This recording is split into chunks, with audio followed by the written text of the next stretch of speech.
Hello and welcome back to HardReset.Info. In this video, I will show you how to fix the screen rotation not working on Samsung Galaxy A17. Let's begin!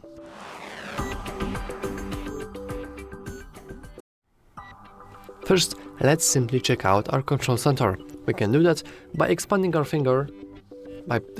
control center by a finger from the top right corner.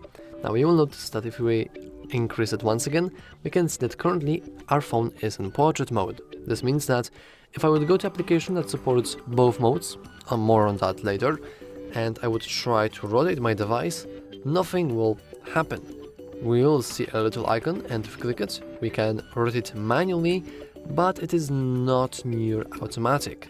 So, in order to fix that, all you want to do is go back to that setting and simply enable it, and as you can see now it's in auto rotate mode.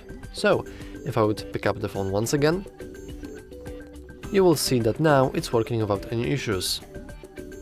However, if that's still an issue and if it's not working for any reasons, I would just advise you to reboot your device. Luckily, you can just do that by expanding the control center once again, clicking the power icon in the top right corner and then hitting restart twice. Now I know that this may seem kind of silly, however, whenever you reboot your device, you're not only rebooting the software but hardware as well, including gyroscopes, which are responsible for, you guessed it, the screen rotation feature.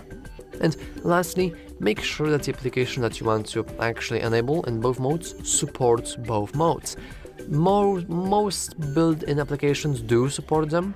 However, this issue is most relevant in games, because many mobile games that is, only support one mode. For example, Clash Royale only supporting portrait mode, and Call of Duty Mobile or Genshin Impact or Clash of Clans only supporting landscape modes. Anyway, that's all for this video. If you found it useful, make sure to leave a like, subscribe, and as always, thanks for watching.